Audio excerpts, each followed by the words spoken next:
Hey everybody, welcome back to another one of my budgeting videos. This is going to be my budget for my October the 18th paycheck. Yeah, let's just sort of jump right into it. I'm gonna go with the gray, I think.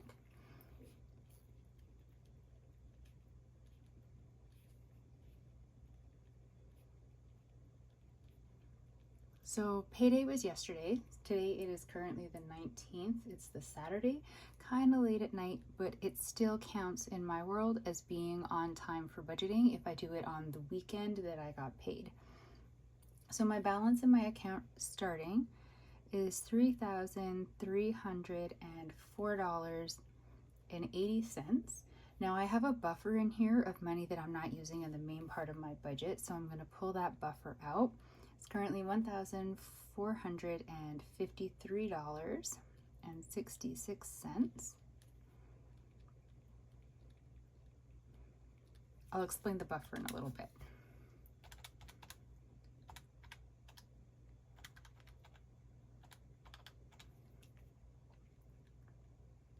So it's leaving me with $1,851.14. And then I'm taking out Striker's money. Striker is my cat. He has his own cash envelope that I do not touch for anything except for something Striker related.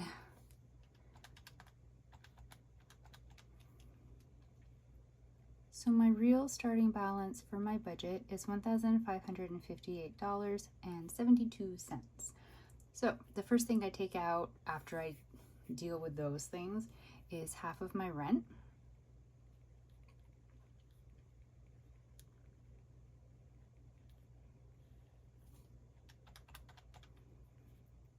Which brings me down to $908.72. Then the next thing that I put it here, I'm not actually technically pulling the money out, is my SUV payment. It automatically withdraws the Tuesday after payday.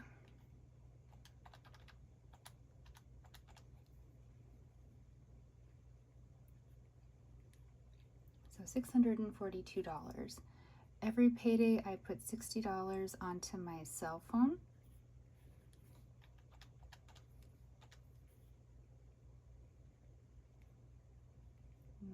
Kind of came a bit too far down with the line on that one. And then I have a Neo credit card that gets used for predominantly, actually not even predominantly, just exclusively really, for anything that is like an automatic charging thing. So like a monthly, I always say prescription when I mean subscription. So anything that just has a monthly fee that just auto charges. I donate $5 to the food bank every month. I know it's not a lot, but it's really all I can afford. One day, I really hope that I can donate more to them every month. It's an important cause. I just can't give more than that right now. But yeah, so anything that just auto charges. I also have larger things that are set up for yearly payments. I've been trying to move them all over. I thought I had moved them all over to that card, but every now and then something surprises me. So sometimes it goes to the Visa card, but usually to the Neo. Honestly though, I have no idea why there's a balance of $43.21. My Neo card, my rule for my Neo card is I pay it off in full every paycheck, no matter what. And I do. So it's not like there's a balance coming over from somewhere else, but like when I looked at the listing of charges, I don't see where the $43.21 is coming from. I find their app, well, I haven't found it troublesome before, but the last, I want to say 2 or 3 budgets, when I pulled it up to look to see if there's a balance and if so, how much, and then I kind of do a scroll down to look at the transactions. It's just the math isn't mathing to me, but I also really suck at math. So I'm assuming that I just don't know what I'm looking at, but I wish I understood it better. Then the exciting part for me, $422.46 onto my line of credit. If you are new here, my line of credit is my main debt. I'm not including like my car payment and stuff. So I moved all of my consumer debt onto my line of credit because it has the lowest interest rate, and I am trying my absolute best to get it paid off as quickly as possible. It's going to take me forever and a day because I don't make that much money, but I'm still trying. It is like the driving force and the sole focus of the majority of my budget, besides having enough money to, you know, not starve to death. So the minimum monthly payment on my line of credit right now is $422.46. Last payday, I was able to pay that, which means that by doing that twice in 1 month, I have paid double the minimum monthly payment, which means I'm actually going to be making a dent in the overall balance on the line of credit and not just kind of skimming along. I am not judging people who are skimming along. I have skimmed along many a time. But right now, in this moment, I am able to pay the full minimum monthly payment twice in 1 month. I am super excited about that and very, very happy. So that is like a pat on the back for me from me. I know I'm being too excited about this. Just bear with me, okay? Because it's not going to be happening for long. So this is leaving me with a balance of $116.33 in my account. Now, let's do the buffer. I give the buffer its own little column over here. So my buffer starting balance is $1,453.66. My buffer is currently paying for my sinking funds and my cash envelopes. The buffer came from money from a check that I got from ICBC. I was in a car accident and it was a payout for lost wages. So I put a large payment onto the line of credit of a couple $1,000, and then the rest of it I kept in the checking account, but I call it the buffer. So I pull it out of my regular budget, and I'm using it specifically for what I think of as like daily living expenses. I know everything really is a living expense, but it's for my cash envelopes, which I do digital. We'll get to that. And it's for my sinking funds. Yeah, so it's just, for me, it's an easier way for me to visualize the money and how I'm using the money that I got from that check. Oh, I should also say my mom very kindly gave me some money, so that money is in the buffer as well.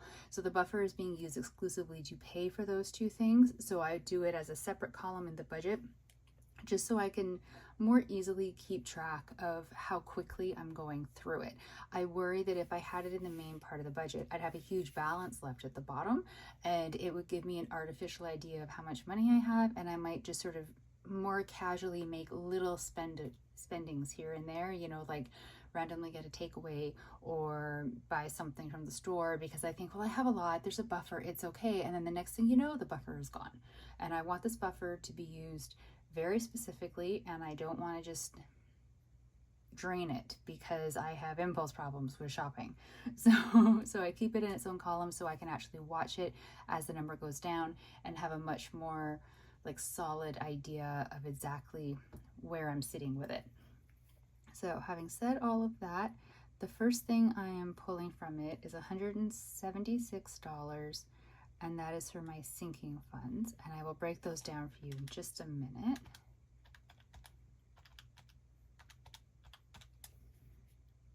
So that's giving me $1,277.66.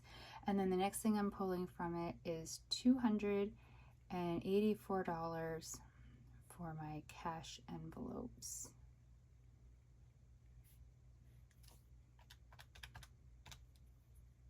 Which is bringing my buffer down to $993.66.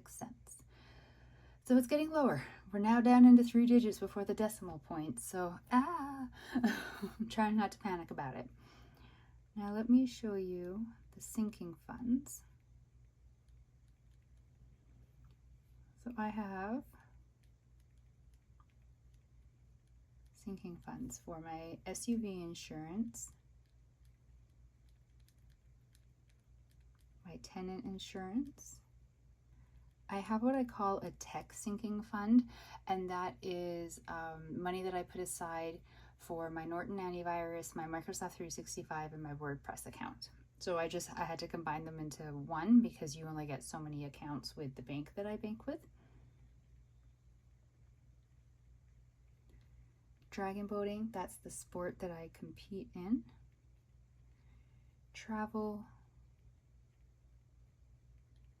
presents, and an emergency fund. So my SUV insurance gets $67. My tenant insurance gets 14. Tech gets 15. Right now, my Dragon Boat is getting 0. I've been trying to cut money, so these are recently calculated numbers, like they've changed recently. So I took out money from the Dragon Boat category with the full intention that when income tax time comes around, unless something goes drastically wrong, I will be getting a refund. And so part of that refund will go to funding the Dragon Boat category with like a lump sum. My team fees, they're not known yet for the next year. They're going to be somewhere $300-400, hopefully not over 400, but somewhere in like $300 to high $300 range. Plus you need money for the season, for when there's away festivals, or just like money on the day when you're racing, equipment that you need to replace, you know, like stuff like that pops up. The things that just expenses you have when you have a sport.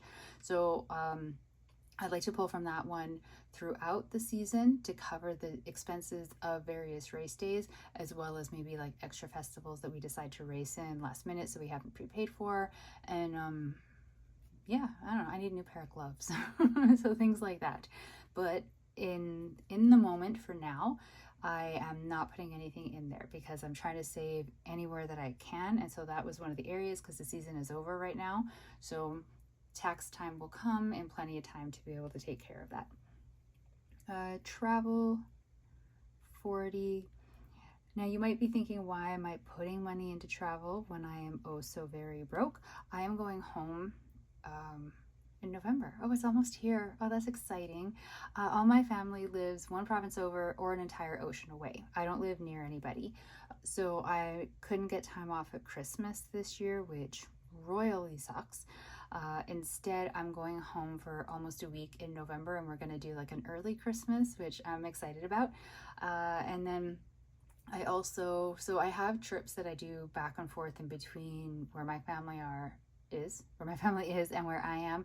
And then also just, I like to travel. I don't have a lot of money. I don't put a huge amount towards it. I know if I took that 40 away, it could make a big difference in my budget. And at some point I probably will take that $40 contribution away to help ease money tightness elsewhere.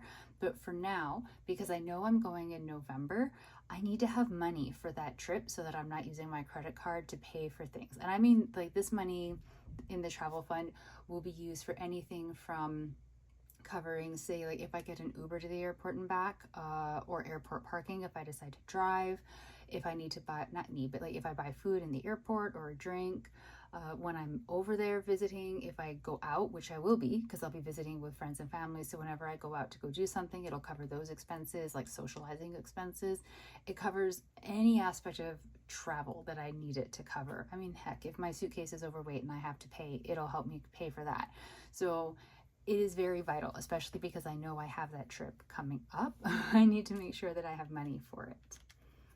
So 67 plus 14 plus 15 plus 40 plus 20 plus 20 is 176, which matches up there. And I took way too much space with that, so we're gonna squish cash envelopes.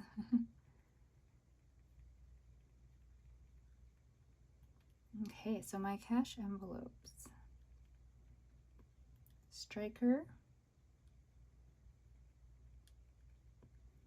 groceries,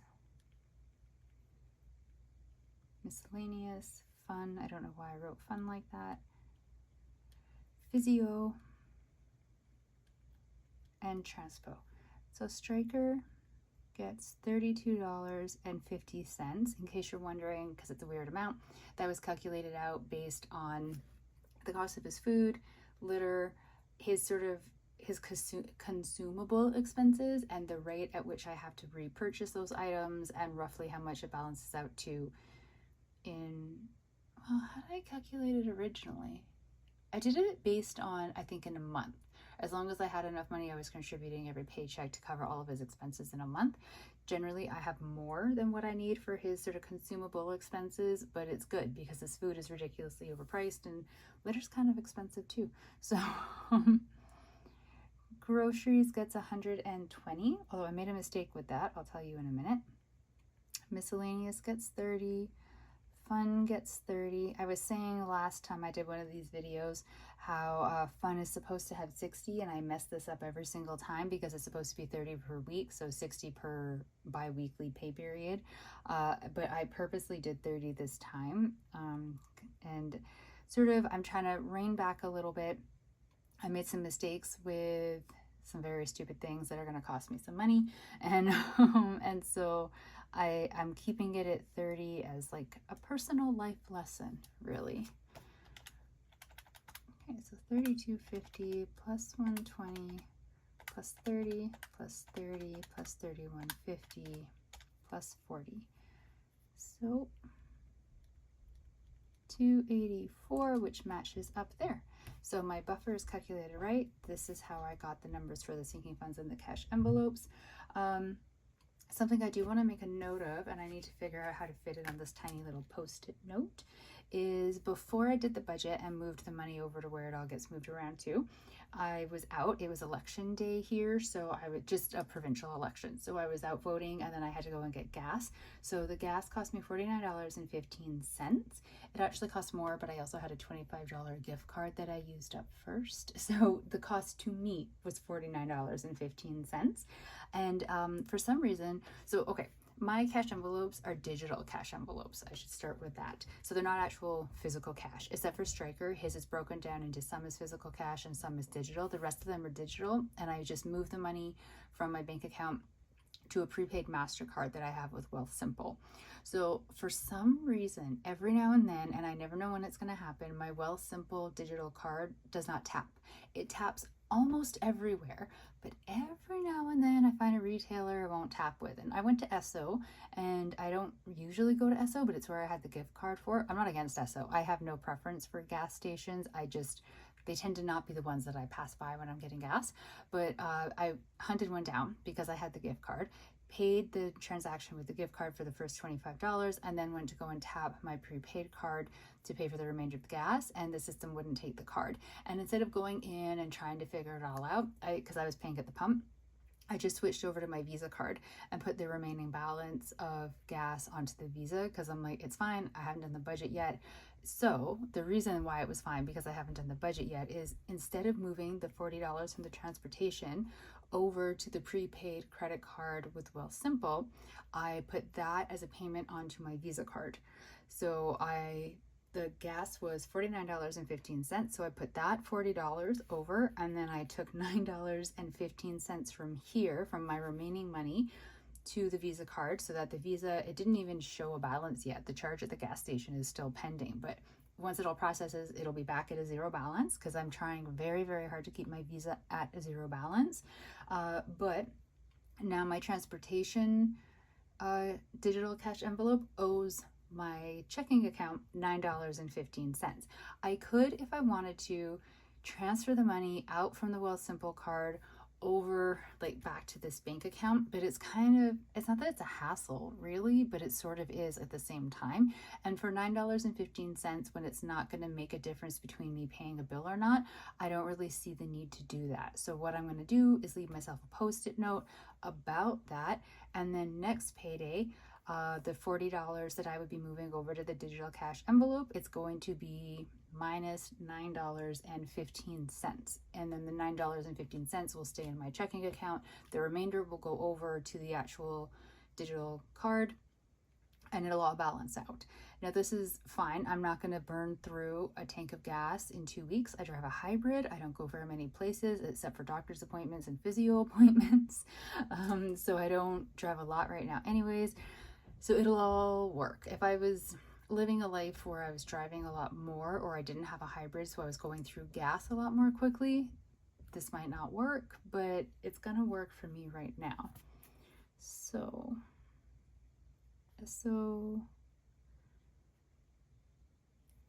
$49.15.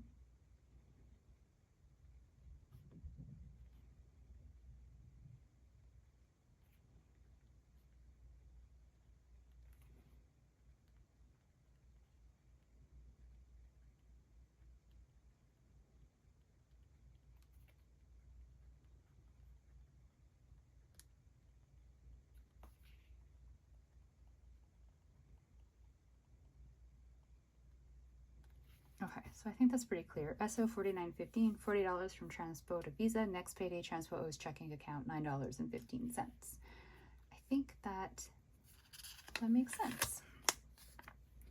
So I will just put that there. Yeah, so I made some mistakes with my budget this week. Oh, I should put, actually, no, I'm not going to put the minus $9.15 because I'm going to be paying it back, so it'll be okay.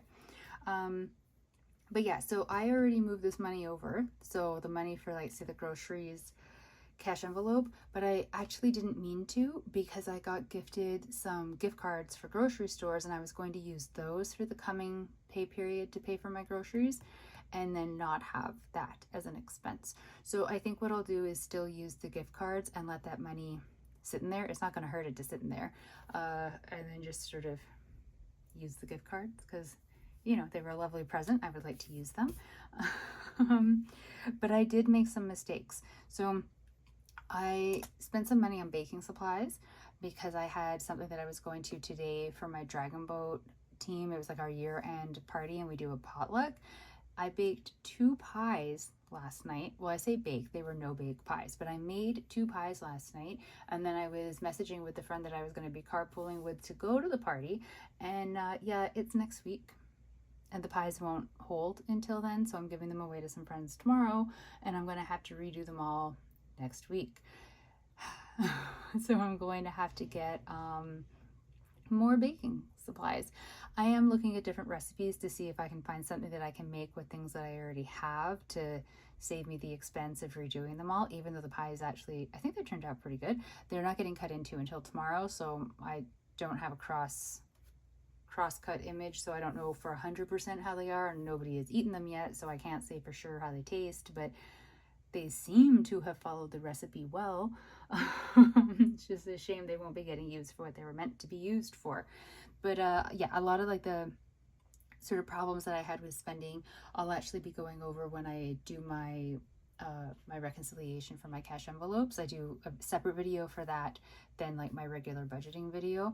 So I'll explain it all there because I don't even have it all figured out yet because I haven't done all of the math. I just know that something went very wrong. But I don't know, what are you gonna do? Like, I've survived, right? So I think I'm gonna put some cute stickers on here, but you don't have to stay around for that if you don't want to, because they're really just for my enjoyment. I still have some of these Halloween stickers, so I just thought I would add some because it is still spooky season. So, you know, why not? I just don't, I'm very indecisive with stickers, so you probably honestly don't want to stay around because I'll probably just irritate you. Let's just go with that guy.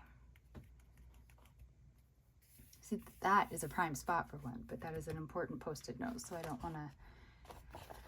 want to lose it.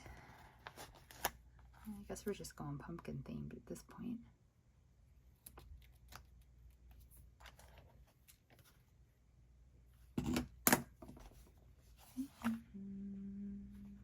Something. I want to use the cat. The cat's just too cute.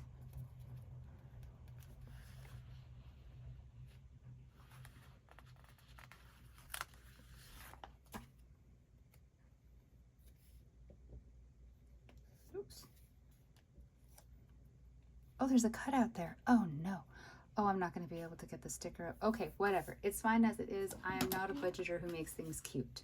So, very much a functional one. So there we go. This is my budget. Thank you so much for sticking through it. Apologies for wasting your time with the stickers. I just really wanted to put some down. I hope your budget is going well for you. Whatever your goals are, you are making steps towards them, whether it's paying something off or building up an emergency fund or a retirement fund or whatever it is, wherever you are with your budget. I'm wishing you all the best and happy, lucky thoughts for it. Thank you very much for sticking with me through this budgeting video.